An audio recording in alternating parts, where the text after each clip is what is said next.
요한복음 11장, 오늘 요한복음 강의 23번째 시간입니다. 요한복음 11장 1절에서 4절까지의 말씀을 같이 한번 읽겠습니다. 네. 같이 읽겠습니다. 어떤 병자가 있으니 이는 마리아와 그 자매 마리아의 아들 베다니에 사는 나사로가, 이 마리아는 향유를 주께 붓고 머리털로 주의 발을 닦던 자요, 병든 나사로는 그의 오라버니더라. 이에 그 누이들이 예수께 사람을 보내어 이르되, 주여 보시옵소서, 사랑하시는 자가 병들었나이다 하니, 예수께서 들으시고 이르시되, 이 병은 죽을 병이 아니라 하나님의 영광을 위함이요 하나님의 아들이 이로 말미암아 영광을 받게 하려 함이라 하시더라. 자, 오늘 본문은 마르다와 마리아라는 여인이 등장하면서 시작을 합니다. 베다니에 대한 이야기, 그 지역에 대한 이야기로 시작을 하는데요. 여기 등장하는 마르다와 마리아는 여러분들도 좀 들어보셨죠? 누가복음 10장에 등장을 하는데요. 이 여인들의 특징이 그렇습니다. 예수님께서 한 집에 방문을 하셨는데 거기에 마르다라는 여인의 집이었는데, 그때 마르다와 동생 마리아가 좀 다툼이 있었습니다. 왜 그러냐면 예수님이 집에 오셨는데 마르다는 좀 뭔가 대접할 준비를 하고 있었는데 자신의 동생 마리아는 아무 일도 하지 않고 주님 발치에 앉아 있었던 거죠. 이에 화가 난 마르다는 예수님께 동생을 나무라 달라고 이렇게 요청을 하는데 주님이 이때 이렇게 말씀을 하십니다. 제가 현대어로 읽어드리겠습니다. 누가복음 10장 41, 42절입니다. 그러자 주님이 말씀하셨다. 마르다야, 마르다야, 너는 여러 가지 일에 너무 얽매여 걱정하고 있구나. 참으로 관심을 가져야 할 중요한 일은 한 가지뿐이다. 마리아는 그것을 발견하였다. 나는 그것을 그에게서 빼앗고 싶지 않다.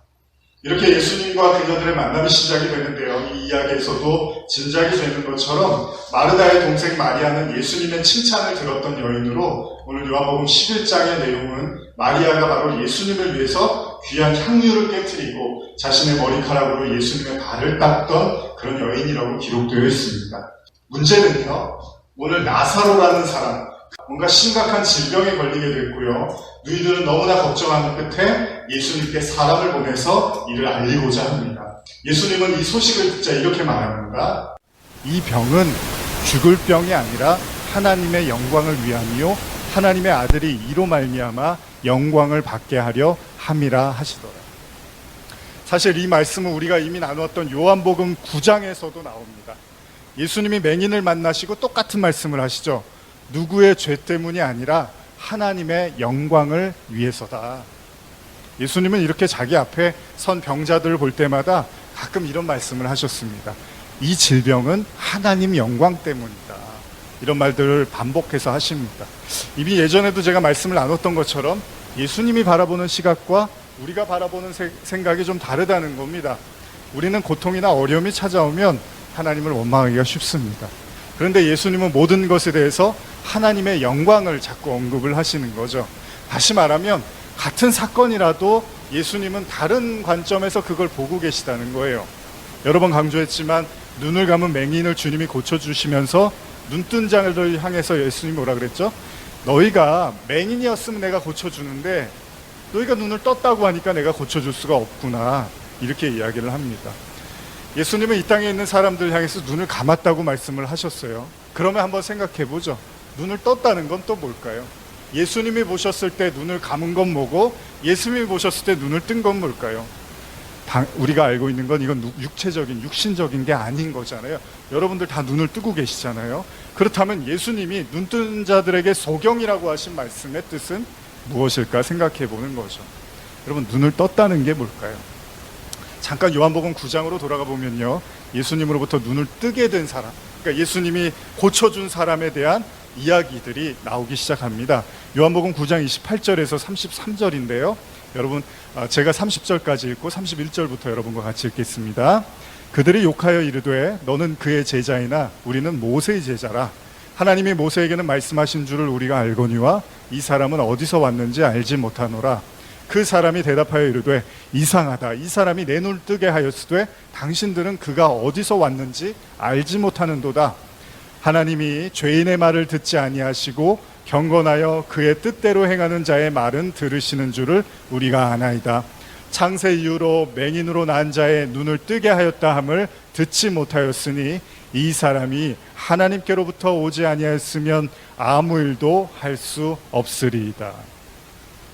눈을 뜬 맹인은 사람들에게 분명한 말을 하는데요, 자신의 눈을 뜨게 해준 사람은 바로 하나님으로부터 온 사람이라고 천명을 합니다. 그런데 사람들이 흥분하는 이유는 뭐냐면 그가 하나님으로부터 온 사람이 아니라고 생각했던 거죠. 왜냐하면 하나님으로부터 왔으면 반드시 자신들이 지키고 있는 하나님의 말씀을 지켜야 되는데 예수는 그렇지 않다는 거예요.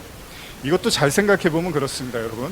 우리는 오랜 전통을 가지고 있고요, 모세의 10계명을 지켜왔는데 예수라는 사람이 자꾸 이렇게 눈에 거슬리는 것 중에 하나가 안식일에 자꾸 병을 고치는 거예요.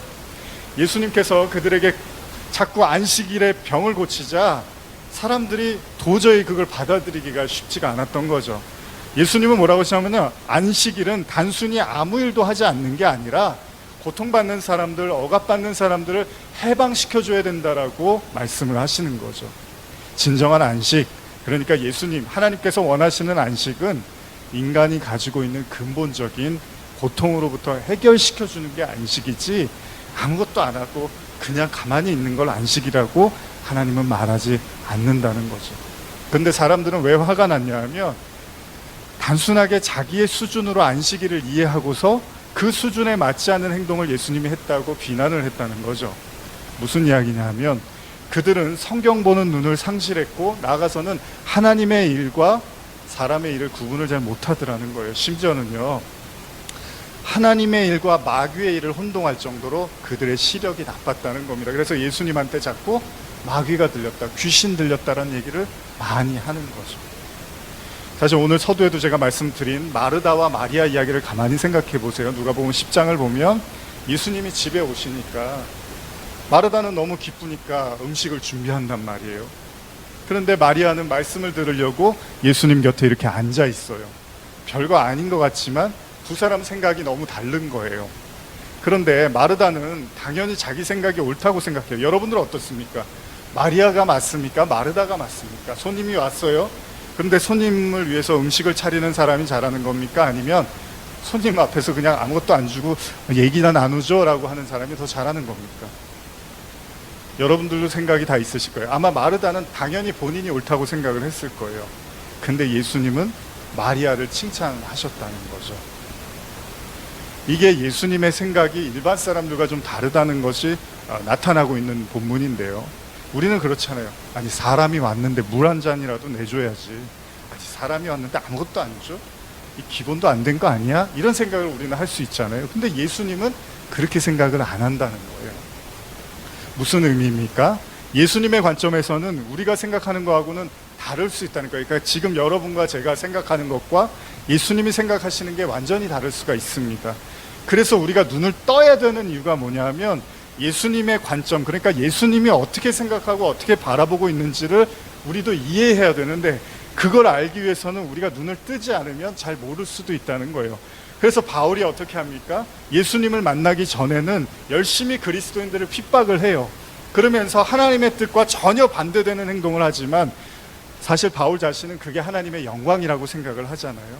그러면 우리도, 여러분과 저도 이 자리에 앉아있는 이유 중에 하나가 하나님께 영광을 돌리기 위한 거예요. 그런데 하나님의 뜻을 알 수 없으면 영광을 어떻게 돌리냐는 거예요. 제가 엊그제인가 얼마 전에 드라마 보는데 내가 원하는 걸 해주는 게 아니라 그 사람이 원하는 걸 해주는 게 진짜 사랑이라고 하잖아요. 그러면 우리가 원하는 걸 하나님께 해드리는 게 아니라 하나님이 원하는 걸 해드려야 되는데 그걸 영광이라고 하잖아요. 근데 때때로 사람들은 내가 하고 싶은 거 내 마음대로, 내가 원하는 대로, 내 욕심대로, 내 직성이 풀리는 대로 다 해놓고서 하나님 영광이다 라고 말하는 경우가 많단 말이에요. 이래서 기독교가 욕을 많이 먹고 있잖아요. 무조건 다 하나님의 영광이라고 한단 말이에요. 밑도 끝도 없어요. 하나님의 영광입니다 라고 해버리면 그냥 그렇게 믿어버리고 싶은지도 모르겠죠. 로마서 9장 17절 18절 한번 읽어볼까요? 시작.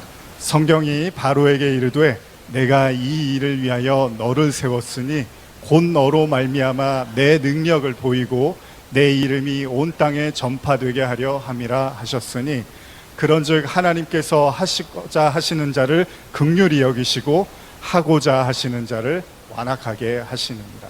좀 어려운 구절인데요. 현대어로 한번 더 읽어드릴게요. 애굽의 바로의 경우가 그 한 예입니다. 하나님께서 바로에게 말씀한 대로 애굽 왕국을 그에게 주신 것은 하나님의 무서운 힘을 그에게 보여주는 동시에 온 세상에 하나님의 영광스러운 이름이 퍼지게 하시기 위한 것이었습니다. 이렇게 하나님께서는 당신이 원하는 대로 어떤 사람에게는 자비를 베풀고 또 어떤 사람에게는 완고한 마음대로 버려두십니다. 여기서 우리가 생각해 봐야 될 게 뭐냐면 하나님이 모세만 택한 게 아니라 바로도 하나님의 영광을 위해서 택했다는 겁니다. 그런데 바로가 이스라엘 백성을 괴롭히면서 그의 강팍함, 그걸 가지고 이스라엘 백성을 놔주지 않고 괴롭히고 종삼으려고 했는데 그때 바로가 스스로 이게 하나님 영광이야 라고 생각하지는 않았을 거라는 거예요. 어쩌면 로마서의 본문은 악인이라 할지라도 하나님은 그들을 통해서 하나님의 강함과 심판을 드러낸다는 거잖아요. 그러니까 하나님의 백성들로 하여금 영광을 받으시겠다는 거지, 악한 일을 저지르면서 하나님의 영광을 위한다고 말해도 무관하다는 의미는 아니라는 겁니다. 그러나 오늘날 우리는 종종 잘못된 일인 것처럼 보이는 일에도 하나님의 영광을 위하는 것이라고 외치는 많은 소리를 듣습니다. 자신의 그릇된 생각과 흐려진 판단을 인식하지 못하고 무조건 자신들이 하는 일이 옳다고 여기면서 우리가 하는 모든 일은 다 하나님의 영광이야 라고 말하는 것을 우리 자신에게서 또 사람들을 통해서, 교회들을 통해서 우리는 종종 보게 된다는 것입니다. 여러분, 하나님의 영광 무조건 갖다 붙이면 되는 일은 아닙니다. 예수님은 자신이 십자가에 못 박히는 것이 진정한 하나님의 영광이라고 말씀을 하셨습니다. 그리고 그는 하나님의 뜻을 행하셨습니다.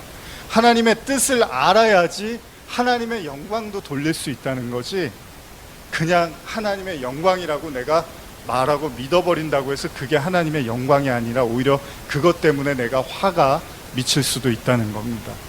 그래서 저와 여러분들이 눈을 떠야 되는 거죠. 자, 요한복음 11장 5절에서 8절 한번 계속 읽어보겠습니다. 오늘 본문입니다. 시작. 예수께서 본래 마르다와 그 동생과 나사로를 사랑하시더니 나사로가 병들었다 함을 들으시고 그 계시던 곳에 이틀을 더 유하시고 그 후에 제자들에게 이르시되 유대로 다시 가자 하시니 제자들이 말하되 라피여, 방금도 유대인들이 돌로 치려 하였는데 또 그리로 가시려 하나이다. 자, 예수님은 소식을 들으시고 다시 베다니로 향하십니다. 근데 바로 가지를 않습니다. 예수님은 이틀을 더 머물고 유대로 가자고 말씀을 하시고요. 제자들은 주님을 말립니다. 왜 그러냐 하면 유대인들이 당신을 죽이려고 좀 전까지도 돌을 들고 이렇게 혈안이 돼 있었는데 거길 또 가겠냐고 예수님께 말합니다. 이때 예수님은 또다시 맹인을 고치셨을 때 하신 말씀을 다시 하시는데요. 이것도 한번 읽어보겠습니다. 9절 10절입니다. 시작.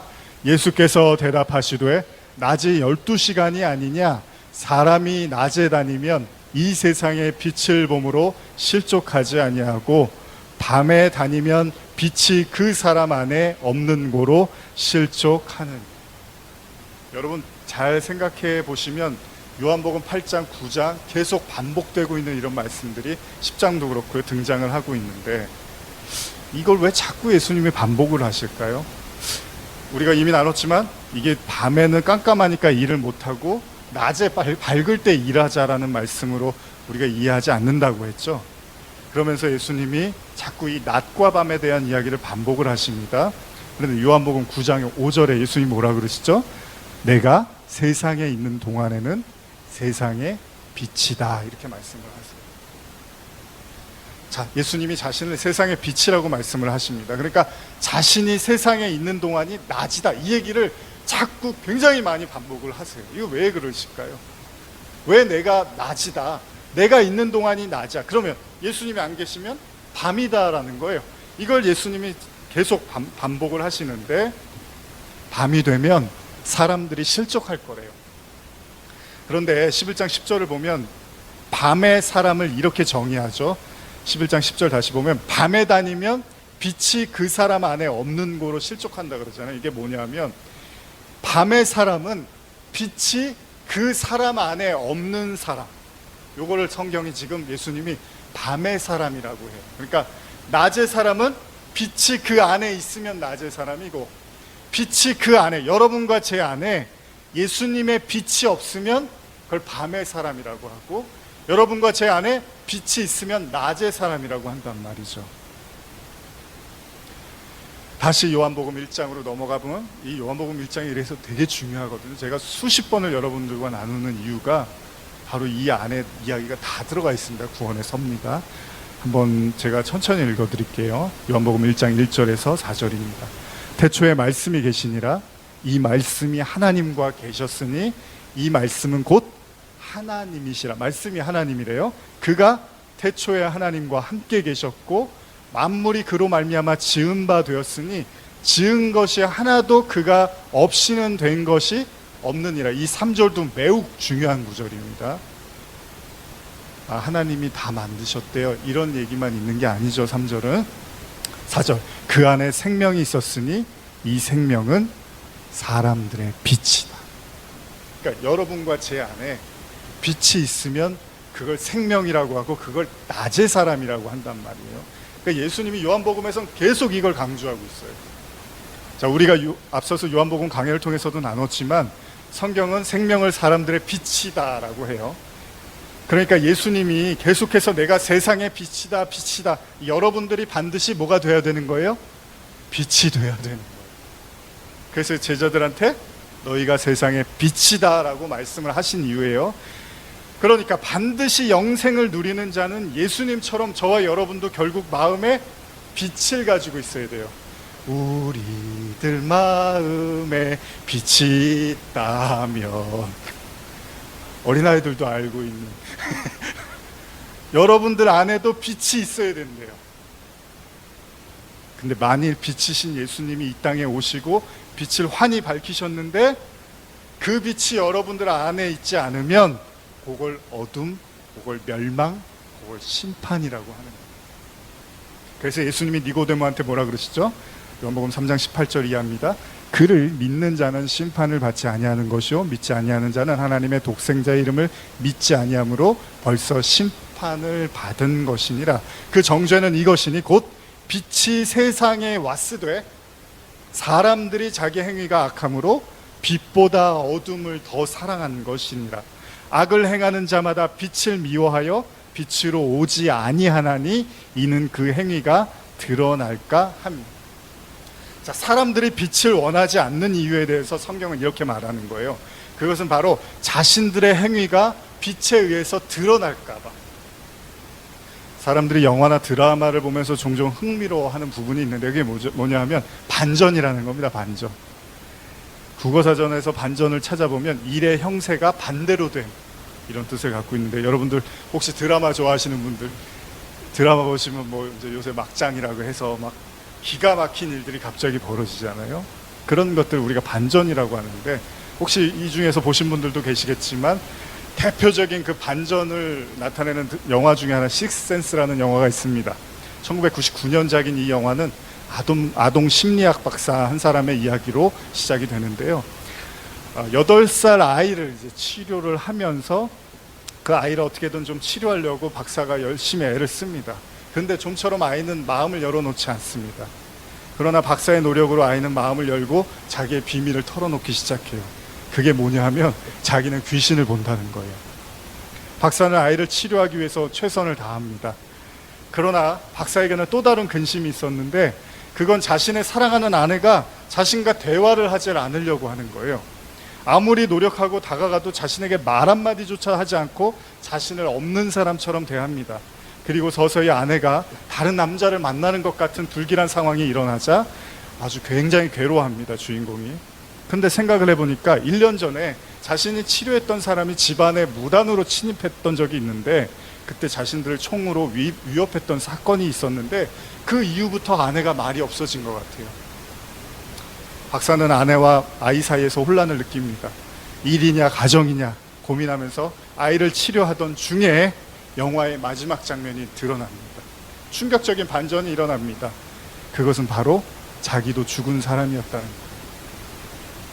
자신이 죽은지를 모른 채 아이를 치료했던 건데 그 아이 눈에는 귀신이 보였으니까 자기도 죽은 사람이었다는 걸 나중에 알게 된 거죠. 보통 우린 이런 걸 반전이라고 합니다. 영화 속 내내 다리를 절던 사람이 나중에 보니까 멀쩡히 걸어다니던 사기꾼이었고요. 극 중에서 가장 선량해 보이고 가장 착해 보이던 사람이 알고 보니까 극악무도한 범죄자였다는 거예요. 때때로 우리는 이런 것들의 재미를 느낍니다. 주인공이 미워하던 어떤 사람이 알고 보니까 그의 가족이었고요. 주인공이 너무 좋아하던 어떤 사람이 알고 보니까 가족의 원수였고요. 주인공이 엄청나게 믿고 의지했던 사람이 알고 보니 그를 무너뜨리기 위한 복수의 상대이기도 했다는 거죠. 물론 좋은 의미의 반전도 많이 있습니다.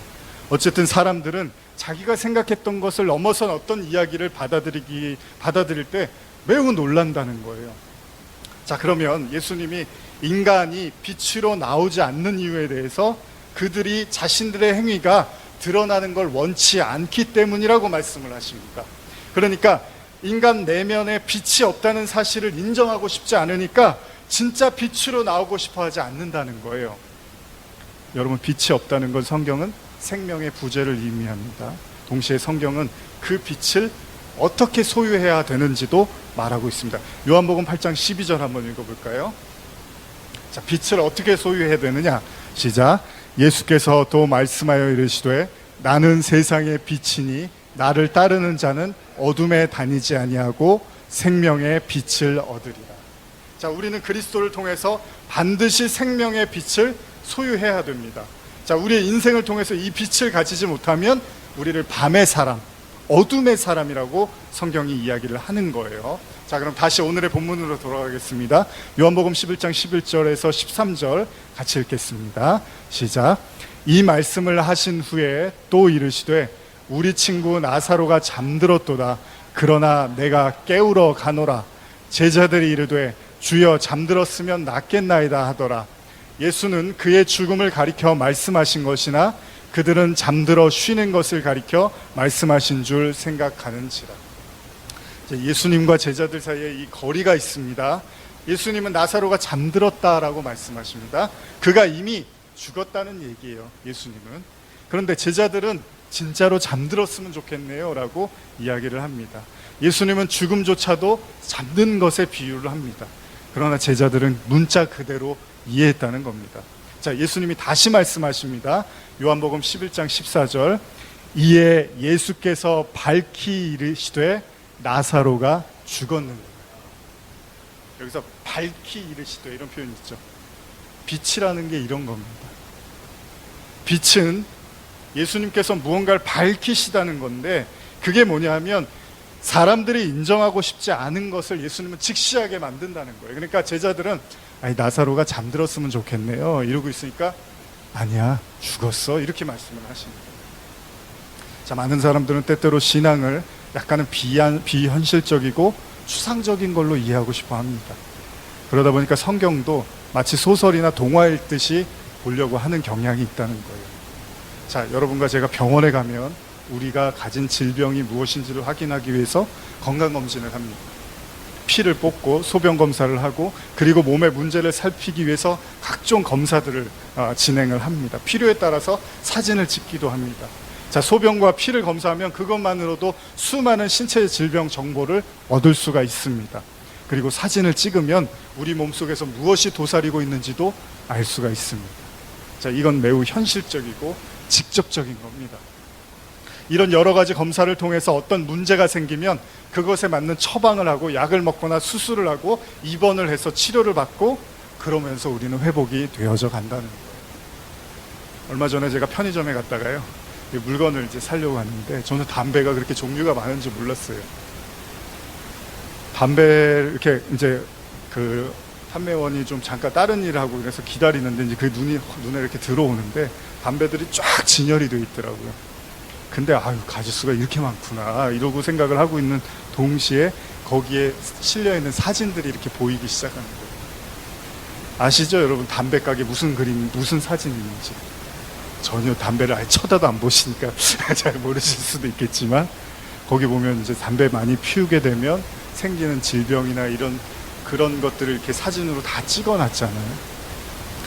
건강에 얼마나 심각한 위험이 올 수 있다는 경고를 위한 사진들이 담배 가게에 이렇게 다 붙여 있습니다. 굉장히 좀 보기가 불편하죠. 여러분, 모두에게 그런 일이 일어나는 건 아닙니다. 담배를 핀다고. 그러나 분명한 사실은 누군가에게는 그 일들이 일어났다는 겁니다. 빛의 특징이 뭐냐면 어둠을 드러내는 거예요. 자, 그럼 우리가 이미 읽었던 본문으로 한번 다시 돌아가서 한번 더 읽어보겠는데요. 요한복음 11장 5절에서 6절입니다. 시작. 예수께서 본래 마르다와 그 동생과 나사로를 사랑하시더니 나사로가 병들었다 함을 들으시고 그 계시던 곳에 이틀을 더 유하시고. 자, 6절에서 우리가 좀 이해하기 어려운 구절을 직면하게 됩니다. 이미 지난 구절이지만 여러분, 예수님이 나사로가 병들었다는 얘기를 듣고 빨리 달려가신 게 아닙니다. 이틀을 더 머무르셨습니다. 이 상황이 여러분 이해가 가십니까? 누나들이 예수님께 사람을 보낸 이유는 지금 나사로의 병이 깊어져서 죽음을 다투는 그 한시라도 급박한 상황이어서 사람을 보냈는데 예수님이 듣더니 난 너무 나사로를 사랑해. 그리고 이틀이나 안 오시더라는 거예요. 근데 성경에 무슨 피치 못할 사정이 있었다고 기록되어 있지도 않습니다. 6절 앞에 말씀은 더욱 가관이죠. 나사로를 사랑하시더니. 그러니까 나사로를 무척이나 사랑하신 주님은 그가 고통에 신음하면서 서서히 죽어갈 때까지도 안 오시더라는 거예요. 아니, 오히려 그가 죽기를 기다렸던 것 같아요. 그래서 예수님이 제자들에게 뭐라 그러죠? 나사로 죽었어 그러죠. 그러니까 알고 계셨다는 거예요. 그러니까 죽을 때까지 그냥 내버려 두셨다는 거잖아요. 사랑하는 나사로가 죽기를 기다렸다는 거 더더욱 우리가 이해할 수가 없습니다. 자, 그럼 왜 그렇게 하셨을까요? 만약에 예수님께 보낸 그 사람이 다시 마르다와 마리아에게 돌아와서 이 사실을 알렸다면 어땠을까요? 제가 예수님께 나사로가 죽어간다고 얘기했거든요. 그런데 예수님이 듣고는 안 오시더라고요. 나사로가 이 사실을 들었다면 얼마나 섭섭했을까요? 아마 세 사람 모두 대단한 실망을 했을 겁니다. 자, 그거는 그 앞으로 가면 이제 다음 주에 볼 본문에 나타나는데 그 본문도 한번 읽겠습니다. 요한복음 11장 20절 21절입니다. 시작. 마르다는 예수께서 오신다는 말을 듣고 곧 나가되 마주하되 마리아는 집에 앉았더라. 마르다가 예수께 여짜오되 주께서 여기 계셨더라면 내 오라버니가 죽지 아니하였겠나이다. 당연한 얘기죠. 만일 마르다가 이런 말을 했다면 마르다는 이미 예수님께 실망을 했다는 거예요. 아니, 왜 지체하셨습니까? 왜 사랑하는 나사로를 그냥 죽게 내버려 두셨습니까? 왜 주님 오늘 우리를 돕지 않으셨습니까? 근데 그 이유에 대해서 예수님이 뭐라고 하시냐면 요한복음 11장 14절 15절 제가 읽겠습니다. 이에 예수께서 밝히 이르시되 나사로가 죽었느니라 내가 거기 있지 아니한 것을 너희를 위하여 기뻐하노니 이는 너희로 믿게 하려 함이라. 그러나 그에게로 가자 하시니.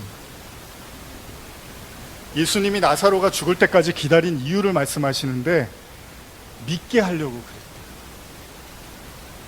자, 언뜻 이 말씀만 가지고 보면 지금 예수님은 제자들의 믿음을 위하여 나사로의 죽음까지도 이용하는 걸로 보입니다.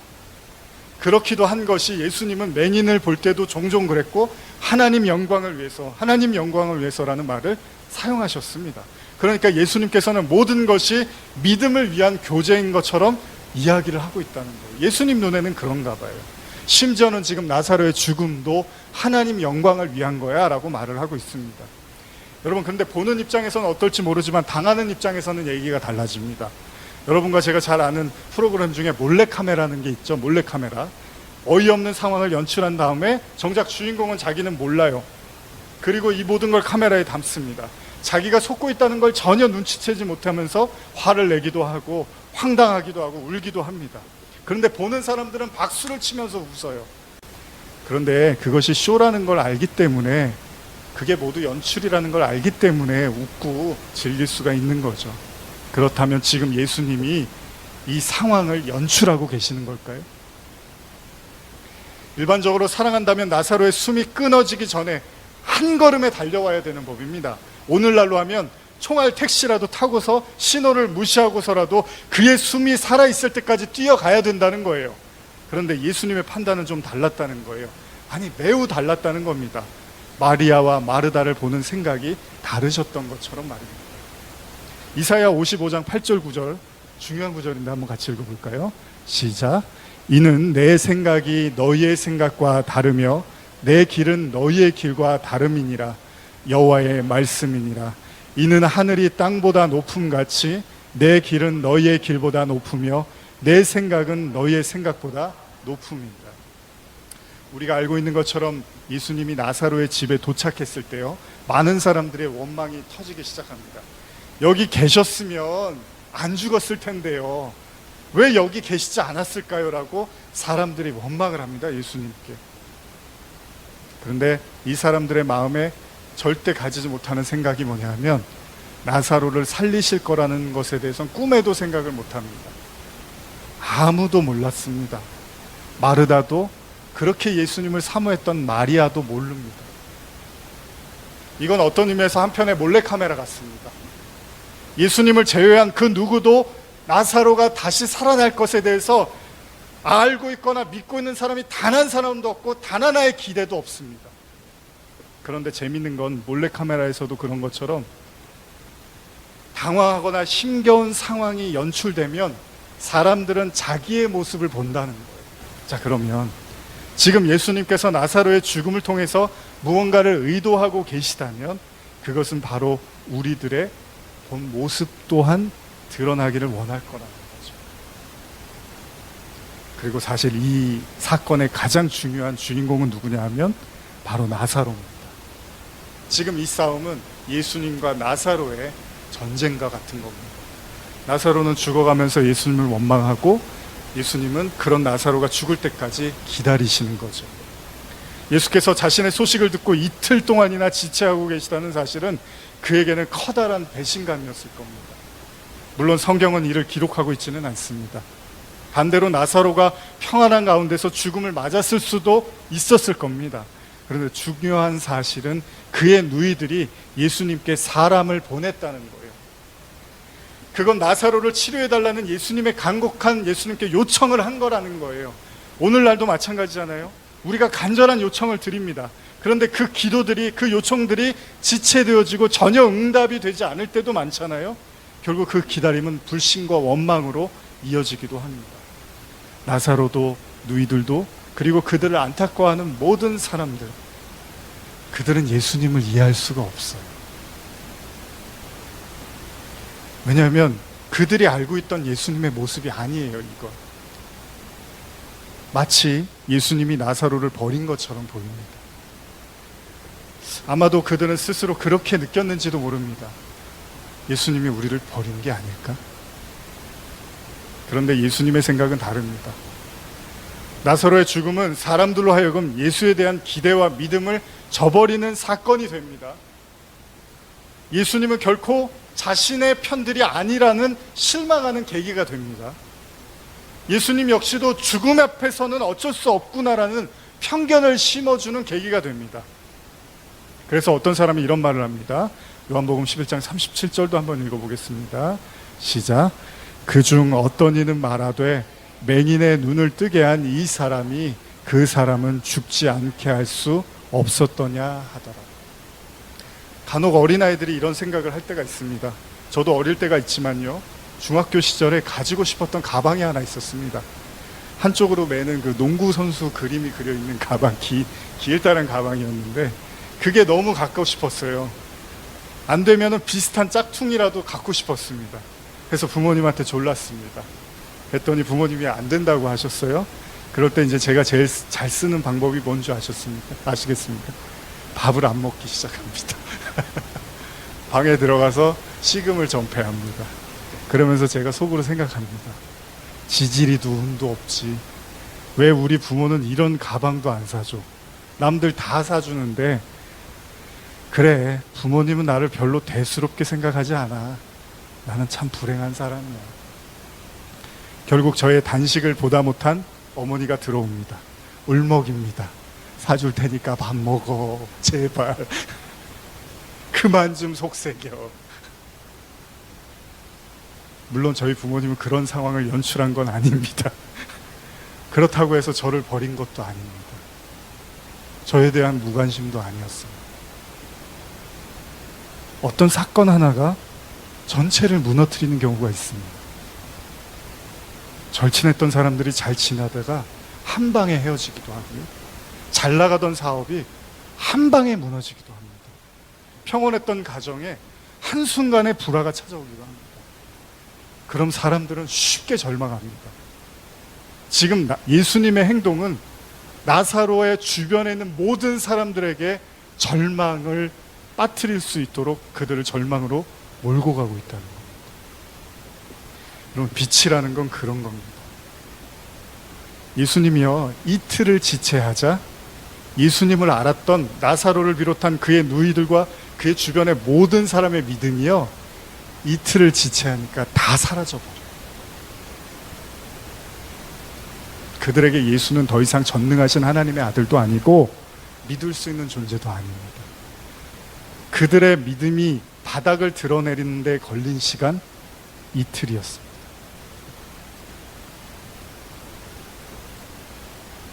물론 이미 나사로도 무덤에 있었습니다. 무엇을 의미합니까?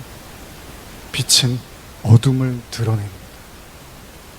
나사로가 죽은 것처럼 예수님은 모든 인간의 믿음 없음을 한순간에 드러내버린 거예요. 지금 이 장례식장에 예수님을 믿는 사람은 단 한 사람도 없습니다. 그것에 걸린 시간 이틀이었습니다. 누가복음 18장 18절 한번 읽어볼까요? 시작. 내가 너희에게 이르노니 속히 그 원한을 풀어주시리라. 그러나 인자가 올 때에 세상에서 믿음을 보겠느냐 하시니. 예수님이 오니까 자기를 믿는 사람이 하나도 없더라.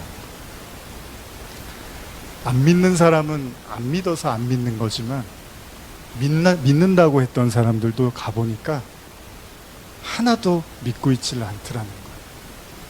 돌멩이만 던지지 않을 뿐이지 돌멩이를 던지던 저들이나 돌멩이를 던지지 않던 저들이나 믿음 없음은 매한가지더라는 거예요. 이때 마리아가 예수님께 이야기합니다. 요한복음 11장 30절 32절입니다. 제가 읽겠습니다. 예수는 아직 마을로 들어오지 아니하시고 마르다가 맞이하던 곳에 그대로 계시더라. 마리아와 함께 집에 있어 위로하던 유대인들은 그가 급히 일어나 나가는 것을 보고 곡하러 무덤에 가는 줄 생각하고 따라가더니 32절 같이 읽어볼까요? 시작. 마리아가 예수 계신 곳에 가서 배웠고 그 발 앞에 엎드려 이르되 주께서 여기 계셨더라면 내 오라버니가 죽지 아니하였겠나이다 하더라. 지금 이 모든 예수님의 주변에 있는 모든 사람들의 믿음이 다 동일한 상태입니다. 이틀이면 사라질 안개 같은 믿음, 죽음 앞에서는 속수무책이 되어버리는 믿음, 실패 앞에서는 사라져버리는 안개처럼 우리의 믿음이 그렇게 없어지더라는 거예요. 이 모든 것이 다 예수라는 빛이 세상에 비추다 드러나고 만 것입니다. 요한복음 2장 3절에 보면 이런 구절이 있죠. 가나의 혼인잔치에서 마리아의 어머니가 이런 이야기를 합니다. 예수님께 포도주가 떨어진지라 예수의 어머니가 예수에게 이르되 저들에게 포도주가 없다 하니. 우리가 잘 하는 말 중에 진정한 위로자는 하나님밖에 없다라는 말이 있거든요. 진정한 위로자와 치료자는 하나님 한 분밖에 없다는 말씀이 있는데, 저도 말씀을 전하는 사람으로서 항상 고민하고 항상 수없이 생각을 합니다. 그리고 어제 하루를 이렇게 하룻밤을 보내면서 제 마음에 그런 생각이 들더라고요. 제가 수요일 날도 이 말씀을 나눴는데, 바울이 그 3층 천을 올라가고 14년이 지나고 나서 바울이 자기가 3층 천에 갔다 왔다는 이야기를 합니다. 고린도 말씀을 통해서. 근데 하나님이 사단의 가시를 이야기하시면서 바울이 그것 때문에 너무 힘들어서 하나님께 이렇게 기도를 하죠. 하나님, 이 사단의 가시가 제게는 너무나 고통스럽습니다. 그러니까 제발 이 사단의 가시로부터 저를 뽑아내 주시고 벗어나게 해달라. 근데 그때 하나님이 뭐라고 하냐면, 네가 보고 듣고 깨달은 것들, 그리고 내가 준 은혜들이 너무나 커서 네가 교만할까봐 내가 그 사단의 가시를 그대로 남겨두겠다고 말씀을 하시죠. 이 말씀이 제게는 좀 지난주에 다르게 들렸습니다. 어떻게 들렸냐면, 3층 천에 다녀오고 14년이 흐른 바울이었어요. 이미 신앙으로 하면 따라올 사람이 없는 사람이 된 거죠. 근데 하나님은 걱정하고 있어요. 그래도 너는 교만할 수 있어. 그게 인간이야. 나는 너에게 사단의 가시를 허락할 거야. 제 아무리 그 당시에 바울을 능가하는 사람이 없었을 거예요. 그런 바울도 교만 때문에 하나님이 사단의 가시를 내버려 두시더라. 때때로 우리는 환상에 빠져서 그냥 일순간의 즐거움과 기쁨을 위해서 우리가 신앙생활을 할 때도 있습니다. 지금 내 앞에 닥친 고난과 어려움의 문제들, 그리고 내가 극복해야 될 많은 염려들, 그것들을 위해서 우리는 말씀을 구하고 하나님께 기도하며 나가죠. 그런데 하나님은 어쩌면 그런 것들도 중요하지만 중요합니다. 왜냐하면 그것들 때문에 우리는 넘어지니까. 그런데 하나님은 정말 우리에게 주시고자 하는 건, 아마 그런 생각을 해봤어요. 고통의 근원은 어디에서 시작되는 것일까? 인간의 고난과 아픔과 외로움과 이런 고통의 모든 근원은 어디에서 출발하는 것일까? 병원에 가서요, 여러 가지 질병 때문에 병원하는데 정말로 정밀한 그런 테스트를 거쳐야지만 드러나는 병들이 있습니다. 돈도 많이 들어가고요. 그러려면 여러 가지 그런 검사도 해야 돼요. 하나님은 말씀으로 우리를 적당히 대하시는 것 같지는 않습니다. 무슨 말씀을 드리고 싶냐 하면, 하나님은 여러분들의 고통의 근원의 뿌리를 송두리째 뽑으시기를 원할 거예요. 안식이라는 건 그런 걸 거예요. 적당히 이 자리에서 오늘 은혜 받았습니다. 오늘 기쁩니다. 오늘 하나님이 나와 함께 하신 것 같습니다. 물론 이것도 매우 중요합니다. 더 중요한 건, 예수님은 지금 나사로를 죽일 수도 있고 살릴 수도 있고 내버려둘 수도 있고 다 가능하십니다. 그런데 굳이 예수님이 나사로를 죽을 때까지 내버려 두신 이유는 인간의 그 마지막 고통의 근원의 문제인 그 죽음도 뽑아 버리겠다는 것이죠. 당하는 나사로 입장에서는 괴롭습니다. 예수님을 철석같이 믿었는데 오지를 않는 거예요. 그런데 예수님은 그 인간의 마지막 고통의 근원도 뽑아내시겠다. 그러면 나사로는 최고의 복을 누리는 사람이 되는 거예요. 여러분, 인내는 쓰고 열매는 달다는 그런 이야기가 있습니다. 여러분들의 고난이 지금 깊어질수록 제가 목회자로서 해드리는 게 많지 않아서 늘 죄송한 마음을 가지고 있습니다. 그러나 여러분들의 고난이 깊어지고 있다면 예수님이 이틀을 유하시고 찾아오셔서 그 모든 근원까지도 다 싹을 없애버리고 완전한 부활로 여러분들을 이기게 살게 하실 줄 믿습니다. 기도하시겠습니다.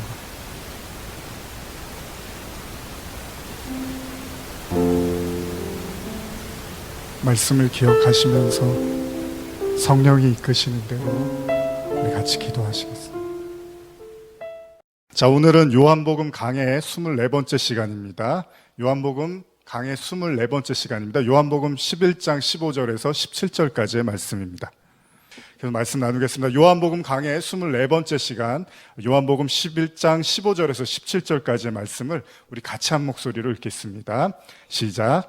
내가 거기 있지 아니한 것을 너희를 위하여 기뻐하노니 이는 너희로 믿게 하려 함이라. 그러나 그에게로 가자 하시니 디도모라고도 하는 도마가 다른 제자들에게 말하되 우리도 주와 함께 죽으러 가자 하니라. 예수께서 와서 보시니 나사로가 무덤에 있은지 이미 나으리라. 자, 오늘은 지난 시간에 이어서 나사로 이야기를 계속 나누고자 합니다. 예수님께서 제자들과 함께 이미 죽은 나사로를 향해서 가는 내용으로 오늘 시작을 하고 있습니다. 예수님은 사랑하는 친구 나사로가 죽었다는 소식을 들었고요.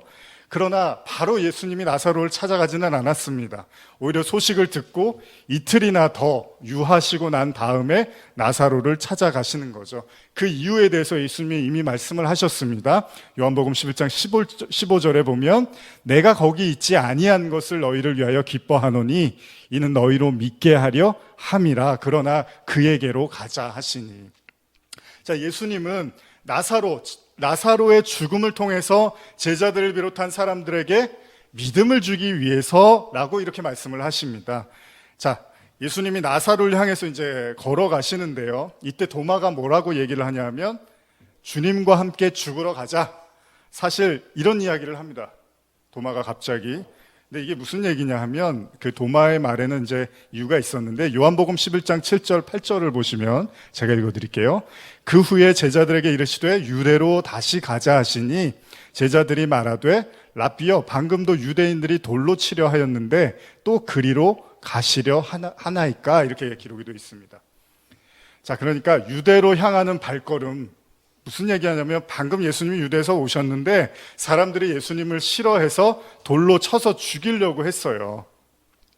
이 장면에 대해서 도마가 떠올리면서 그럼 우리가 유대로 다시 돌아가면 죽을 수도 있겠구나라고 생각을 했고, 그래서 도마가 죽으러 갑시다 라고 이야기를 한 거죠. 그러니까 일종의 영웅심리 같기도 하고 한편으로는 결의를 다지는 거죠.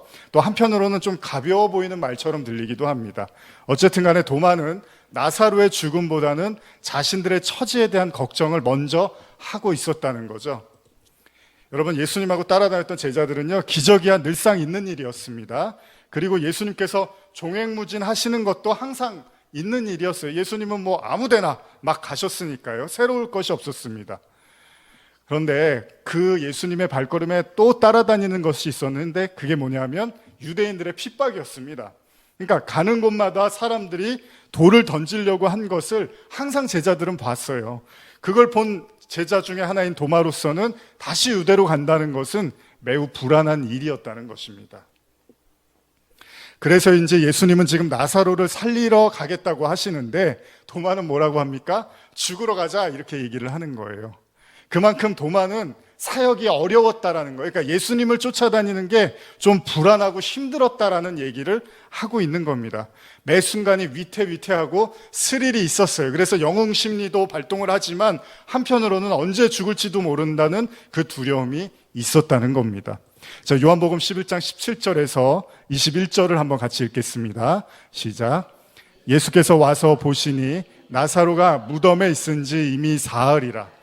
베다는 예루살렘에서 가깝기가 한 오리쯤 되매 많은 유대인이 마르다와 마리아에게 그 오라비의 일로 위문하러 왔더니 마르다는 예수께서 오신다는 말을 듣고 곧 나가 맞이하되 마리아는 집에 앉았더라.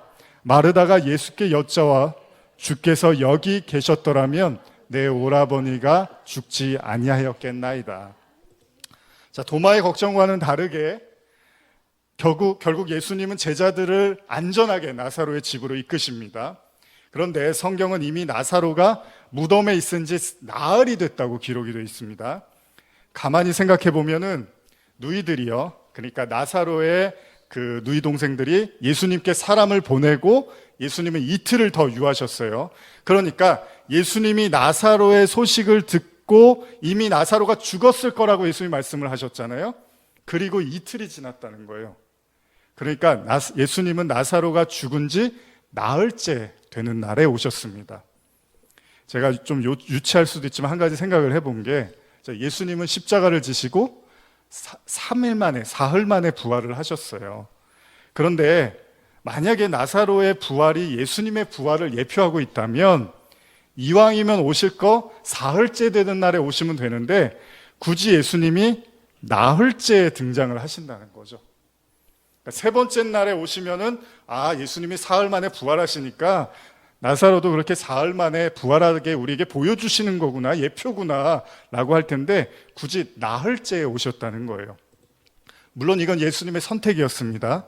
굳이 나사로가 죽고 사흘이 아니라 나흘째에 그를 찾아오시는데, 물론 이건 역사적으로 그대로 보여주고 있는 사실이죠. 있는 그대로 기술한 거죠. 그런데 왜 예수님이 3일이 아니라 네 번째 날 나흘에 오셨을까요? 일반적으로 성경에서 숫자 3은요, 삼위일체를 나타내는 하늘의 수로 우리가 이해를 하고 있습니다. 그리고 숫자 4는 동서남북의 개념으로 땅의 수로 이해를 하고 있습니다. 제가 굳이 이것과 연관짓지 않는다 하더라도 예수님은 죽으시고 3일째 되는 날 부활을 하셨죠. 그럼 우리는 이렇게 생각해 볼 수 있는 거예요. 나사로를 나흘째 되던 날에 살리신 이유는 자신이 십자가에 죽으시고 3일 만에 부활을 한 이후에 그 부활을 경험하게 되는 자가 바로 나흘째 부활에 참여하게 되는 자가 된다는 거예요. 그러니까 예수님이 먼저 부활을 하시고 3일로, 그리고 그 예수님이 찾아가서 네 번째 날에 부활을 시켜버린다라는 거죠. 그래서 내세의 의미를 가지고 있다고 볼 수 있죠. 제가 내세에 관련된 설교들은 그 다니엘서에 보면은 그 네 번째 사람 뭐 이런 것들 통해서도 말씀을 드렸는데, 그러니까 셋으로 인해서 그리스도와 함께 셋으로 죽고 다시 그리스도와 함께 살아나는데 그 부활의 은혜를 누리는 자를 어쩌면 내세의 의미에서 나흘째 부활한 자로 지금 묘사하고 있을 수도 있다고 생각을 해봤습니다. 하나의 예측이지만 결국 우리는 모두 다 예수님의 부활로 인해서 새로운 피조물이 된 자들이죠. 자, 예수님은 자신의 부활을 알리기 위해서 드디어 나사로가 있는 곳으로 오셨습니다. 그런데 이제 예수님이 오시니까 그곳이 다 통곡의 장소가 되었습니다. 사람들은 예수님이 오시지 않았다는, 예수님이 일찍 차지하지 않았다는 사실에 매우 안타까워하고 있었고요. 그래서 마르다의 첫 마디가 바로 예수님에 대한 원망이었습니다. 당신이 계셨더라면, 어찌 보면 예수님에 대한 믿음 같지만은 또 다른 의미에서는 이제 죽었으니까 어쩔 수가 없습니다라는 식의 이야기처럼 들립니다. 다시 말하면 천하의 예수도 죽은 시신 앞에서 뭘 할 수 있겠냐는 말이죠. 그래서 마르다가 이런 말을 합니다. 요한복음 11장 22절에서 24절 같이 한번 읽어보겠습니다. 그러나 나는 이제라도 주께서 무엇이든지 하나님께 구하시는 것을 하나님이 주실 줄을 아나이다. 예수께서 이르시되 내 오라비가 다시 살아나리라. 마르다가 이르되 마지막 날 부활 때에는 다시 살아날 줄을 내가 아나이다. 자, 그럼에도 마르다는 여전히 예수님에 대한 기대를 저버리고 있지는 않는 것 같습니다. 이제라도 구한다면 하나님께서 무언가를 일으키실 겁니다. 마르다는 예수님께 고백을 합니다. 그러자 예수님이 말씀을 하시죠. 내 오라비가 다시 살아날 거야. 근데 마르다는 이 말의 의미가 잘 전달이 안 됐습니다. 마르다에게는. 그래서 이렇게 말합니다. 그렇죠. 마지막 날에 부활할 걸 제가 압니다. 자, 예수님의 시간과 마르다의 시간이 다른데, 예수님은 지금이라고 얘기를 하신 거고, 마르다는 미래에 알 수 없는 어떤 시간을 지금 이야기하고 있습니다. 그러니까 두 사람의 시간의 간격이 너무나 지금 큰 상태라는 거죠. 여러분, 성경에 보면은 듣기는 들어도 깨닫지 못하다는 말이 계속 등장을 하거든요. 그러니까 마르다에게 죽음이라는 건, 그러니까 모든 사람이 다 마찬가지지만 모든 인간에게 죽음은 뭐죠? 다 끝난 상태죠. 그러니까 모든 게 다 종료된 시점입니다. 여기에는 감히 누구도 개입을 할 수가 없습니다. 제 아무리 하나님의 아들이라 할지라도 이미 죽은 사람 앞에서는 뭘 할 수 없는 거예요. 그게 우리가 갖고 있는 믿음이고 이 당시에도 다르지 않았다는 겁니다. 그래서 예수님이 너희 오빠가 오늘 살 거야 라고 얘기를 했는데 들리지가 않는 거예요. 허투루 들리는 거죠. 물론 예수님도 이에 개의치는 않습니다. 어차피 사람들의 믿음의 한계를 예수님이 제일 잘 아십니다. 나사로의 죽음의 슬픔이 너무나 커서 아무 이야기도 들리지가 않는다는 거죠. 그저 애통함과 비통함만 가득할 뿐입니다. 이윽고 만난 마르다의 동생 마리아도 어떻게 나오냐 하면요, 그렇게 예수님을 좋아하고 예수님의 말씀을 사모했던 마리아도 이렇게 말을 합니다. 요한복음 11장 32절입니다. 같이 읽겠습니다. 마리아가 예수 계신 곳에 가서 배웠고 그 발 아래에 엎드려 이르되 주께서 여기 계셨더라면 내 오라비가 죽지 아니하였겠나이다 하더라.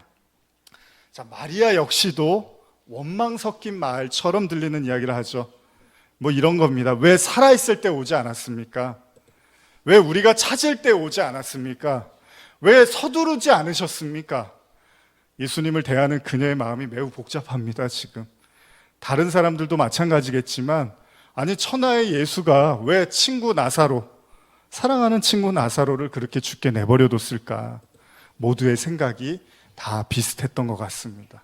계속 한번 읽어보겠습니다. 요한복음 11장 33절에서 35절입니다. 시작. 예수께서 그가 우는 것과 또 함께 온 유대인들이 우는 것을 보시고 심령에 비통히 여기시고 불쌍히 여기사 이르시되 그를 어디에 두었느냐? 이르되 주여 와서 보옵소서 하니 예수께서 눈물을 흘리시더라. 우리는 당황스러운 한 구절을 보게 됩니다. 예수님이 눈물을 흘리셨다고 기록이 되어 있습니다. 왜 우셨을까요? 성경을 보면요, 예수님이 별로 웃으셨다는 얘기가 없고요, 우셨다는 얘기도 별로 없습니다. 가끔 등장하는 우셨던 기록이 좀 있는데요, 그 중에 하나가 이제 오늘 본문이고요. 그 이유를 예수님께서 이렇게 기록을 하고 있습니다. 성경은 예수께서 33절인데 예수께서 그가 우는 것과 또 함께 온 유대인들이 우는 것을 보시고 심령에 비통히 여기시고 불쌍히 여기사. 자, 이걸 가만히 보면 예수님이 지금 나사로 무덤 앞에서 눈물을 흘리시는데, 나사로가 죽은 거에 대해서 눈물을 흘리는 것보다는 주변 사람들이 모두 다 비통해하고 있는, 절망 속에 빠져 있는 모습을 보고 비통해서 우셨다라는 의미로 좀 보입니다. 동시에 성경은 이를 불쌍히 여기셨다라고도 기록이 되어 있는데요. 여러분, 예수님이 또 다른 눈물이 기록된 책이 바로 누가복음 19장에 있는데, 이건 제가 읽어드릴게요. 19장 41절에서 44절입니다. 가까이 오사 성을 보시고 우시며 이르시되 너도 오늘 평화에 관한 일을 알았더라면 좋을 뻔하였거니와 지금 내 눈에 숨겨졌도다. 날이 이를지라 내 원수들이 토둔을 쌓고 너를 둘러 사면으로 가두고 또 너와 및 그 가운데 있는 내 자식들을 땅에 맺히며 돌 하나도 돌 위에 남기지 아니하리니 이는 내가 보살핌 받는 날을 알지 못함을 인함이니라 하시니라. 현대어로 한 번 더 읽어드릴게요. 그 행렬이 예루살렘에 가까이 이르렀을 때 예수께서는 도성을 바라보고 우시며 말씀하셨다. 영원한 평화에 이르는 길이 내 앞에 있는데 너는 그 길에서 돌아서 버렸구나. 내 원수들이 진을 치고 너를 싸서 사면으로 공격하여 너와 내 자녀들을 멸망시킬 때가 올 것이다. 그리고 내 원수들은 돌 하나도 제자리에 얹어두지 않을 것이다. 하나님께서 내게 주신 기회를 내가 거절하였기 때문이다. 예수님이 눈물을 흘리신 이유는, 예수님이 이 땅에 오셨는데 그 평화의 길을 주러 오셨는데 모든 사람들이 외면하는 그 모습을 보면서 예수님이 예루살렘 도심을 바라보면서 눈물을 흘리셨다는 거예요. 예수님의 눈물은 사실은 사람들의 눈물과는 좀 달랐습니다. 지금 예수님은 나사로를 살리러 오셨습니다. 그런데 아무도 그 말을 듣는 사람이 없다는 거예요. 살리기 위해서 이곳에 왔지만 나사로의 집은 여느 장례식하고 아무런 차이가 없다는 거예요. 왜냐하면 그들이 주목하는 건 하나님의 아들이고 빛이고 생명이고 능력이신 예수님에 대한 그런 믿음이 있다 하더라도 거기에 관심이 있는 게 아니라 지금 죽어나간 나사로가 훨씬 더 크게 보인다는 거예요. 여러분 한번 잘 생각해 보십시오. 우리가 제 아무리 대단한 믿음을 가져도요, 그 믿음을 한 번에 무너뜨릴 더 강력한 어떤 것들이 항상 우리에겐 존재합니다. 오늘 본문은 그것을 죽음이라고 이야기합니다. 죽음에 대한 두려움과 공포와 비통함에 휩싸인 사람들에게 예수에 대한 희망이라든지 예수에 대한 기대는 절대로 가질 수가 없죠. 예수님이 비통해하고 눈물을 흘린 이유는 바로 이 부분이었습니다. 아무도 자기에 대해서 기대하고 믿는 사람이 없었다는 거예요. 누구보다도 이 사실을 잘 아셨기 때문에 제자들에게 뭐라고 하셨죠? 내가 나사로를 살리러 가겠다고 하신 이유는 믿음 때문이라고 말씀을 하셨습니다. 그런데 그 믿음 때문에 예수님이 그 나사로의 죽음의 현장에 왔는데 직접 와보니까 정말로 사람들이 절망과 비통의 현장 속에서 그걸 보고 있자니 예수님의 마음이 너무나 아프셨다고 성경이 기록하고 있습니다. 사람들 모두 다 끝이다, 다 절규하는 모습에 예수님이 너무 마음이 아프셨다는 거예요. 여러분 혹시 로마서 8장 26절에 보면 이런 말씀이 있는데요. 한번 같이 읽어볼까요? 시작. 이와 같이 성령도 우리의 연약함을 도우시나니 우리는 마땅히 기도할 바를 알지 못하나 오직 성령이 말할 수 없는 탄식으로 우리를 위하여 친히 간구하시느니라. 누군가 널 위하여라는 찬양이 있죠. 당신이 지쳐서 기도할 수 없고 눈물이 빗물처럼 흘러내릴 때 주님을 우리 연약함을 아시고 사랑으로 인도하시네. 누군가 널 위하여 누군가 기도하네. 내가 홀로 외로워서 마음이 무너질 때 누군가 널 위해 기도하네. 제가 좋아하는 찬양인데요. 설교를 준비하면서 갑자기 이런 생각이 들었습니다. 혹시 여러분들 누구를 위해서 굉장히 눈물을 흘리면서 기도를 해보신 적이 있습니까? 아니면 반대로 누군가 여러분들을 위해서 목 놓아 기도하며 괴로워하는 걸 본 적이 있으십니까? 제가 프랑스에 있을 때 파리에서 갑자기 테러가 났습니다. 한국 시간하고 달라서 아마 시간차가 좀 있었는데 문자가 오기 시작합니다. 그때 문자 보내신 분들이 저를 정말 아끼는 분들이구나.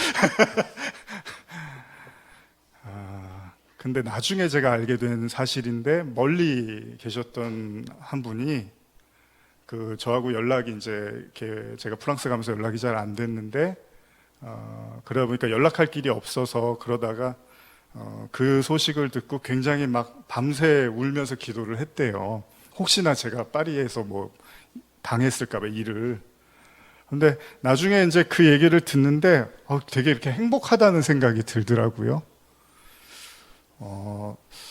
이렇게 누군가 나를 위해서 이렇게 막 간절하게 기도하고 눈물을 흘린다는 이야기가 저한테는 굉장히 든든한 그런 이야기처럼 들렸습니다.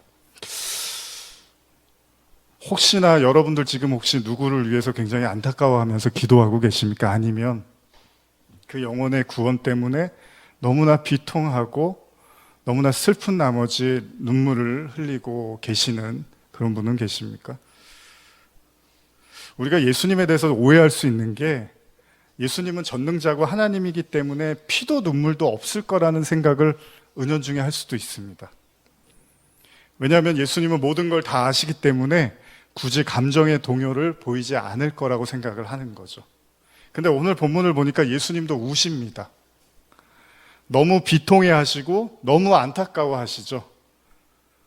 우리 믿음 없음에 대해서, 그리고 지금 이 순간에 여러분과 제 마음에서 주님은 아마 그렇게 하신다고 이야기를 합니다. 지금 읽은 본문을 보시면 성경은요, 성령께서 말할 수 없는 탄식으로 기도하고 계시다라고 말씀을 하십니다. 그러니까 이 이야기는 만일 저와 여러분들의 기도를 하다가 눈물을 흘린다면 그건 여러분들의 감정으로 인한 눈물일 수도 있지만 바꿔 말하면 여러분들 안에 존재하는 성령께서 탄식하면서 흘리는 눈물일 수도 있다는 것이죠. 그 눈물은 나에 대한 탄식일 수도 있고 내가 기도하는 그 다른 누군가에 대한 탄식의 눈물일 수도 있다는 겁니다. 자, 예수님이 눈물을 흘리자 사람들이 이런 말을 합니다. 요한복음 11장 36절에서 37절도 한번 읽어볼까요? 시작. 이에 유대인들이 말하되 보라, 그를 얼마나 사랑하셨는가 하며 그중 어떤 이는 말하되 맹인의 눈을 뜨게 한 이 사람이 그 사람은 죽지 않게 할 수 없었더냐 하더라. 자, 예수님의 눈물을 흘리는 걸 보면서 사람들이 말합니다. 아니, 얼마나 사랑했으면 저렇게 눈물까지 흘리실까? 근데 우리가 이 대목에서 한번 생각해 볼 필요가 있어요. 여러분, 사랑이라는 게 뭘까요? 우리가 누구를 사랑하는 거, 누군가를 사랑하는 거, 이 사랑이라는 게 뭘까요? 사람들은요, 예수님이 나사로의 무덤 앞에서 눈물을 흘리자 이렇게 말을 하는 거예요. 얼마나 사랑했으면 저렇게 눈물을 흘리실까? 자, 우리가 잘 아는 말 중에 이런 말이 있습니다. 사랑하기 때문에 떠나보낸다는 이야기가 있습니다. 예를 들면 이런 겁니다. 사랑하는 자녀들이나 가족들이 뭐 해외로 여러 가지 일이라든지 공부 때문에 떠날 때 너무나 붙잡고 싶지만은 그냥 보내주기도 하죠. 늘 키우던 자녀가 성장해서 이제 독립을 하게 될 때 아쉽지만 보내주는 거죠. 또 더 이상 가르칠 것이 없는 스승이 자신을 떠나 더 큰 세상을 배우게 하기 위해서 자신의 그 제자를 보내주기도 하죠. 사랑이라는 거는 여러 가지로 우리가 생각해 보면 뭐 이런 것도 사랑이고 저런 것도 사랑이라고 할 수 있는데 제가 본 감동 있었던 영화 중에 한 대사를 여러분과 나누고 싶은데요. 수학 천재였던 젊은이 윌은 최고의 명문대학 학생이 아닌 그 학교에서 청소를 하고 있습니다. 그러니까 천재인데 학교를 다니는 게 아니라 학교에서 청소를 하고 있는 거예요. 어린 시절에 가족으로부터 끝없이 버림을 받고 이로 인해서 가슴에 커다란 상처를 지닌 채 정상적인 교육을 받지 못하고 학교에서 청소를 하다가 우연히 칠판에 적힌 수학 교수가 낸 어려운 문제를 몰래 풀어버리게 됩니다. 그리고 이를 본 교수는 그 학생에게 제대로 공부해보자고 제안을 합니다. 그런데 그의 삶이 평탄치가 않습니다. 왜냐하면 그는 이미 어렸을 때 가졌던 너무나 큰 분노와 상처 때문에 계속해서 사람들하고 충돌을 일으키고 문제가 생기기 시작합니다. 결국 법원에서는 그에게 상담 치료를 받으라고 명령을 내립니다. 그리고 그에게는 또 다른 친구 하나가 있었는데 그 이름은 척키였습니다. 척키는 그 윌이라는 친구를 가장 잘 알고 이해하는 세상에 하나뿐인 친구였습니다. 그들은 서로 의지하면서 함께 싸워주고 허다한 일들도 같이 하면서 돈을 벌고 그 돈으로 매일 술을 마시는 거예요. 맥주를 먹고 취한 시간을 같이 즐겁게 보내는 거죠. 가족 같은 친구였습니다.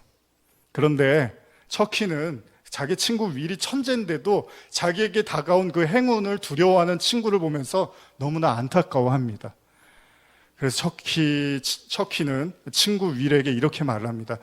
너는 지금 세상으로 나가는 걸 너무 두려워하는 것 같아. 그런데 네가 가진 재능은 너무나 뛰어나니까 두려워하지 말아라. 이런 말이 하고 싶었던 거예요.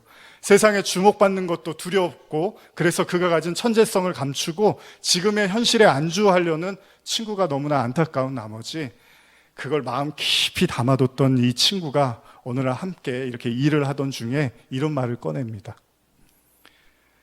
매일 아침에 너희 집에 들러 너를 깨우고 같이 외출해서 한껏 취하면서 웃는 것도 좋아.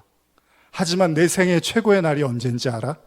내가 너희 집 골목에 들어서서 내 집 문을 두드려도 내가 없을 때야. 안녕이란 말도 작별의 말도 없이 내가 떠나갔을 때라고. 적어도 그 순간만은 행복할 거라고.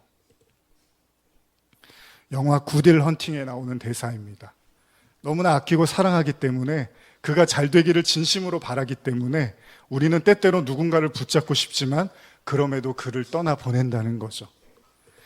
예수님은 나사로를 죽음이라는 절벽으로 내몰아 버리셨습니다. 지금 여러분, 독수리가 새끼에게 나는 법을 가르쳐주기 위해서 그냥 창공에서 자기 새끼를 던져버리죠. 예수님도 지금 나사로를 죽음이라는 것에 그냥 던져버리십니다. 그러면서 예수님이 뭐라 그러냐면 나사로를 너무나 사랑하셨다고 말합니다. 요한복음 11장 11절 보시면요, 우리 한번 같이 읽어볼까요? 시작.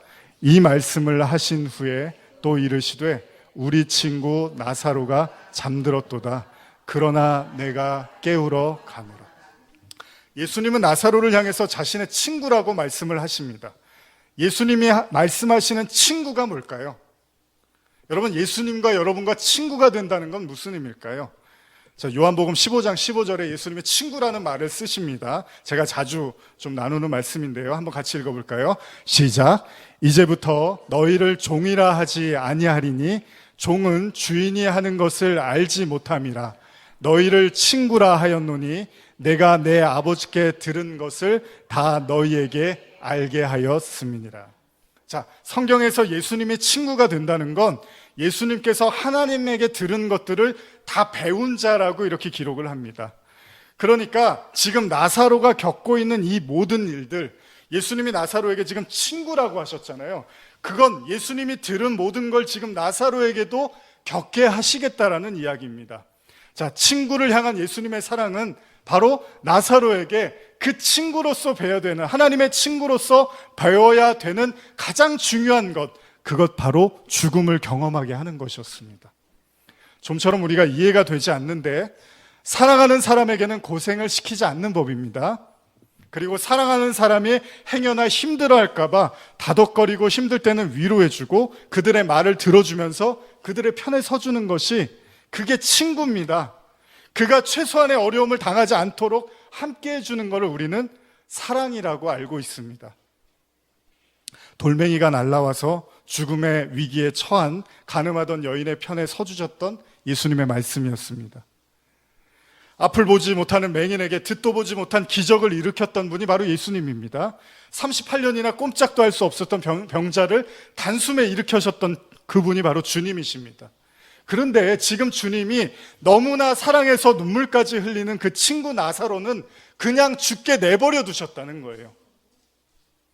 그렇기 때문에 사람들이 지금 예수님을 향한 비난과 원망이 커질 수밖에 없는 거예요. 왜 다른 사람들은 다 고쳐주고 낫게 해주고 용서해주고 자유롭게 해줬는데 왜 그렇게 사랑하는 나사로는 이렇게 내버려 두셨습니까? 그게 무슨 사랑입니까? 라는 비난과 원망 섞인 마음이 있었다는 거죠. 그래서 사람들이 말을 하죠. 대표적인 말이 17장 37절입니다. 같이 한번 읽겠습니다. 시작. 그중 어떤 이는 말하되 맹인의 눈을 뜨게 한 이 사람이 그 사람은 죽지 않게 할 수 없었더냐. 예수님에게 원망 섞인 말을 하고 있는데 사실 예수님의 의도가 있었던 거잖아요. 그 의도는 바로 나사로에게 이 죽음에 대한 걸 가르쳐 주는 거죠. 뭔가 석연치가 않습니다. 이해가 안 갑니다. 왜냐하면 아직 예수님은 십자가도 지지 않았어요. 그러니까 자기도 아직 자신도 육신적 죽음을 경험하지 않은 상태에서 지금 나사로에게 죽음을 가르쳐 준다는 게 이해가 가지 않는다는 거예요. 본인이 먼저 죽고 부활을 하고 나서 나사로를 찾아가서 다시 부활을 경험하게 해주면 우리가 이해가 가는데, 지금 예수님은 자기도 십자가를 아직 안 졌는데 나사로를 먼저 죽음으로 이르게 했다는 겁니다. 요한복음 11장 38절, 이에 예수께서 다시 속으로 비통히 여기시며 무덤에 가시니 무덤이 굴이라 돌로 막았거늘. 여기서 우리는 한 가지 더 생각해 볼 수 있습니다. 다시 한번 우리 생각해 보는 거죠. 예수님 왜 우셨을까요? 왜 비통하십니까? 본인이 다 알고서 이틀이나 유하시고 나사로가 죽은 것까지 다 확인하고 오신 거잖아요. 근데 뭐가 눈물이 흐르고 왜 비통하시냐는 거예요. 여기 비통하다의 원어의 의미를 보면요, 분노하다, 엄히 경고하다라는 뜻이 있습니다. 자, 그러면 예수님이 도대체 뭐가 그렇게 화가 나셨고 뭐가 그렇게 슬프셨냐는 거예요. 알고서 오신 건데. 그런데 이미 읽었던 예수님의 눈물과 관련된 아까 읽은 본문을 한 번 더 제가 읽어드릴게요. 누가복음 19장 41절 42절. 가까이 오사 성을 보시고 우시며 이르시되 너도 오늘 평화에 관한 일을 알았더라면 좋을 뻔하였거니와 지금 내 눈에 숨겨졌도다. 예루살렘 도시를 바라보면서 눈물을 흘리셨던 예수님의 진짜 슬픔이 뭐였냐 하면, 평강의 왕이신 주님이 눈앞에 있었음에도 불구하고 아무도 주님을 보지 못했다는 사실입니다. 여러분, 결국 예루살렘 성전은 AD 70년에 멸망을 합니다. 그 안에 있었던 모든 사람들이 아주 참혹하게 죽음을 당하고 성전은 그렇게 멸망을 하게 됩니다. 그들의 무지와 어리석음을 한탄하시면서 결국 그들의 믿음 없음이 스스로의 심판과 재앙을 불러일으킬 걸 아셨기 때문에 예수님은 한탄하시고 애통해 하셨습니다. 자, 그러면 지금 나사로의 무덤 앞에서 주님이 흘리는 눈물의 의미는 뭘까요? 요한복음 11장 39절에서 40절 제가 읽어드릴게요. 예수께서 이르시되 돌을 옮겨 놓으라 하시니 그 죽은 자의 누이 마르다가 이르되 주여 죽은 지가 나흘이 되었음에 벌써 냄새가 나나이다. 예수께서 이르시되 내 말이 내가 믿으면 하나님의 영광을 보리라 하지 아니하였느냐 하시니. 예수님의 눈물은 나사로의 죽음이 슬픈 게 아니라 아무도 예수님의 말에 귀를 담아 듣는 사람이 없었다는 겁니다. 예수님이 나사로의 집에 오자마자 하신 말씀이 내 오라비가 다시 살아나리라 얘기를 하셨어요. 그런데 아무도 듣지를 못하고 아무도 믿지를 못한다는 겁니다. 그러니까 믿음의 최대의 적은 그 모든 믿음을 무력화시킨 최대의 적은 바로 죽음인지도 모른다는 거예요. 무슨 말이냐 하면요, 죽어 있는 믿음이라는 건 죽음이 믿음을 삼켜버린 것이라는 거예요. 그러니까 믿음이 죽어 있고 믿음이 살아 있고 우리가 이런 표현을 쓰잖아요. 근데 믿음이 죽어 있다는 건 이미 그 믿음은 죽음이라는 것 앞에 항복을 한 상태라는 거죠. 그거를 죽어 있는 믿음이라고도 말할 수 있는 거죠. 다시 말하면 인간의 지식과 생각과 한계로부터 온 믿음은 결코 믿음이 아니라는 겁니다. 우린 지난주에도 이 말씀을 나눴었는데 여러분 보십시오. 나사로의 무덤 앞에서 하나님의 아들이 서 있지만 아무 소용이 없다는 거예요. 그건 중요하지 않아요. 사람들에게 보이는 건 나사로의 무덤만 보이는 거예요. 여러분 오늘날에도 많은 신앙인들이요, 하나님이 계시지 않는 것처럼 느껴지는 이유가 그렇습니다. 여러분 모세라는 걸출한 지도자가 있다 하더라도요, 홍해 앞에서는 믿음이 금방 바닥이 나는 법입니다. 이스라엘 백성들은 홍해에서 모세를 죽이려고 하고요, 하나님을 원망하는 정도가 아니죠. 그러니까 그들의 믿음을 삼켜버릴 수 있는 어떤 강력한 두려움과 죽음에 대한 공포는 순식간에 믿음을 무력화시켜버린다는 겁니다. 홍해라는 넓은 바다는 눈에 들어오지만 하나님이 도와주실 것이라는 기대는 할 수가 없는 거죠. 그렇다면 우리는 현실의 문제 때문이라고 할 거예요. 그런데 이스라엘 백성 뒤에 애굽의 군사들이 쫓아오지 않았다면 그들이 홍해를 보면서 두려워했을까요? 이스라엘 백성들이 뒤에서 애굽의 군사가 쫓아오니까 홍해가 더 이상 아름다운 홍해가 아니라 나를 빠뜨릴 죽음의 바다로 보인 거잖아요. 본질은 거대한 바다가 나를 두렵게 만든 게 아니라 이 나를 쫓아오는 애굽의 군사들에 의해서 내가 바다에 빠져서 죽을지도 모른다는 죽음에 대한 공포가 그들의 믿음을 순식간에 무너뜨려 버리더라는 거예요. 무슨 말씀이냐면요, 사람들이 순식간에 믿음이 무너지는 가장 근원적 이유는 죽음에 대한 공포라는 겁니다. 왜냐하면 성경에도 기록된 것처럼요, 죄의 결과가 사망이기 때문에 사망에 대한 공포가 밀려오는 순간에 우리는 절대 하나님을 감지할 수가 없을 수도 있다는 거예요. 우리가 얼마 전에 두려움의 본질은 하나님이라고 이렇게 나눴는데, 예를 들면 죄를 지은 아담이 그 죄를 심판하실 하나님을 피해 다니고 도망 다니잖아요.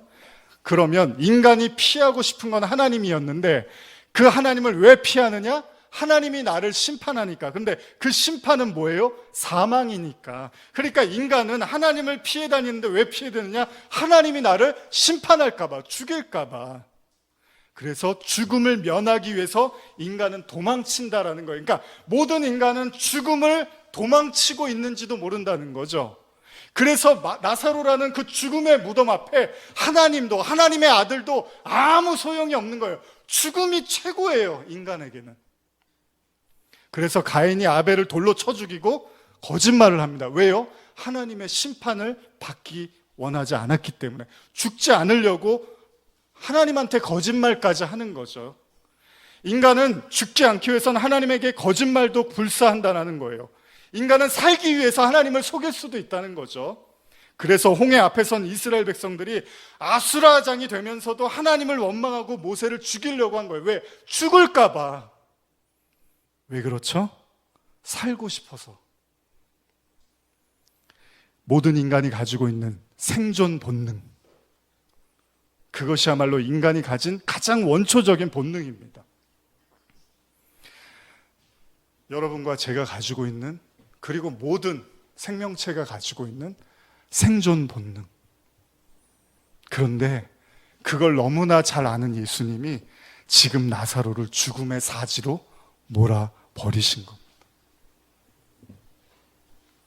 인간 모두가 가진 그 생존 본능, 나사로 역시도 예외이지 않았을 텐데 주님은 그냥 죽으라고 내버려 두셨다는 거예요.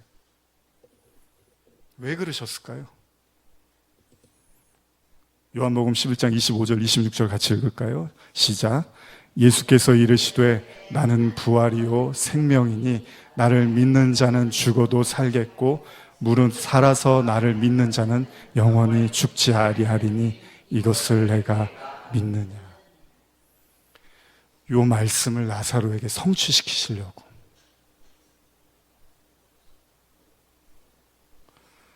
이 말씀을 나사로에게 떠먹이시려고 그를 시험의 대상으로, 표본으로, 표적으로, 죽음으로 내몰아 버리셨다는 거죠. 주석을 보면 이 내용에 대해서 이렇게 기록되어 있는데요. 여기서 산다라는 거, 그건 구원에 대한 의미잖아요. 생명에 대한 의미인데 주석의 내용을 보면 살아서라는 말과 믿는 자라는 말이 함께 하나의 관사로 결속되어 있는 것을 볼 수 있는데 영적으로 다시 산 자만이 진정한 의미에서 그리스도를 믿게 된다. 그러므로 살아서 나를 믿는 자라는 말씀은 성령으로 거듭나서 그리스도를 믿는 자를 가리킨다. 예수님은 나사로에게 죽음 앞에서 무력해지는 그의 믿음을 다 드러내셨습니다. 모든 인간이 다 똑같습니다. 다시 말하면 예수님은 나사로의 죽음을 통해서 나사로를 비롯한 모든 사람의 믿음이 다 죽어 있다는 사실도 동시에 드러내십니다. 지금 이 장례식장에는 아무도 예수님을 믿는 사람은 없습니다. 예수님은 거기에 눈물을 흘리십니다. 예수님이 니고데모에게 거듭나라고 말씀하셨잖아요. 너의 믿음으로는 믿음이 불가해. 반드시 네가 거듭나야지만 하나님 나라에 들어갈 수가 있어. 그러자 니고데모가 뭐라고 하죠? 그럼 어머니 뱃속으로 제가 다시 들어가야 됩니까? 아니, 한 번은 반드시 죽어야 돼. 반드시 죽어야만 다시 태어나는 거야. 그런데 육신이 아니라 바로 우리의 영혼, 우리의 생각, 우리의 믿음, 우리의 신념, 우리의 세계관이 복음에 의해서 반드시 무너지고 죽게 되는 경험을 할 때 동시에 우리는 다시 태어난다는 사실입니다. 그러니까 예수님은 나사로를 죽음으로 내몬 게 아니라 죽음이라는 터널을 통과해서 진짜 생명으로 내몰아 버리신 거죠. 여러분, 독수리가 새끼를 절벽으로 떨어뜨리는 것은 죽이려고 한 게 아니라 진짜 날게 해주려고 그렇게 한 거잖아요. 엄마의 뱃속에서 태어난 아가의 탯줄을 끊는 것은 엄마의 보호와 영양소를 더 이상 공급받지 못하게 해서 죽이려고 하는 게 아니라 진짜 세상의 빛을 보여주게 하기 위한 것이죠. 홍해라는 거대한 바다로 백성들을 내모신 것은 그들의 적들을 바다에 수장시키기 위함이었다는 거예요. 이스라엘 백성들을 수장시키기 위한 게 아니라 이스라엘 백성들을 괴롭히는 자들을 완전히 멸하시기 위한 것이었다는 거죠. 나사로를 죽음에 내모신 이유는 나사로를 죽이기 위한 게 아니라 저와 여러분들, 우리의 믿음을 불가능하게 만드는 그 죽음 자체를 소멸시키기 위함이었다는 겁니다. 당신의 친구 나사로가 더 이상 죽음의 공포와 노예로 살지 않게 하기 위해서 그에게 진정한 생명으로 넘어가게 하셨다는 거예요. 제가 옛날부터 이 설교를 많이 했고 좋아했거든요. 그러면서 하는 이야기가 그래요. 하나님은 정말 사랑하는 사람은 아주 많이 괴롭힌다. 심지어는 죽음까지도 몰고 간다. 물론 그것이 씁쓸하고 쓰디쓴 얘기로 들리기도 하지만 여러분, 나사로가 눈을 떴을 때는 어땠을까요? 그는 세상 그 누구도 겪어보지 못한 일을 경험한 최고의 믿음을 소유한 자로 등극하는 거죠. 지금 십자가를 들고 골고다를 걸어가고 계시는 여러분들이 계시다면 아마 오늘 아무리 제가 좋은 얘기를 해도 절대 들리지 않을 겁니다. 만약 죽음에 대한 공포와 절망과 패배에 대한 두려움이 여러분들을 다 집어삼켰다면 예수님이 오늘 살린다고 해도 그 이야기가 들리지 않을 겁니다. 그러나 제가 말씀드리고 싶습니다. 내 오라버니가 살아나리라. 십자가는 무겁습니다. 아니, 너무 무겁습니다. 아니, 때로는 그냥 던져버리고 깨트려버리고 그 길을 벗어나고 싶을 때도 있습니다. 차라리 안 믿어버리고 안 들어버리고 안 만났으면 좋았을걸, 이런 생각을 수없이 우리에게 들게 할지도 모릅니다. 그렇게 무거운 십자가를 지고 가시는 분들에게 제가 그래도 말씀드리고 싶습니다. 내 오라버니가 살아나리라. 우리 다시 한번 요한복음 11장 39절 40절 읽고 마치겠습니다. 시작. 예수께서 이르시되 돌을 옮겨 놓으라 하시니 그 죽은 자의 누이 마르다가 이르되 주여, 죽은 지가 나흘이 되었음에 벌써 냄새가 나나이다. 예수께서 이르시되 내 말이 내가 믿으면 하나님의 영광을 보리라 하지 아였느냐 하시니. 여러분들이 믿으면 하나님의 영광을 보여주시겠다고 말씀하십니다. 예수님은 드디어 나사로의 무덤 앞에 서십니다. 다음 주에 계속하겠습니다. 기도하시겠습니다. 하나님 아버지,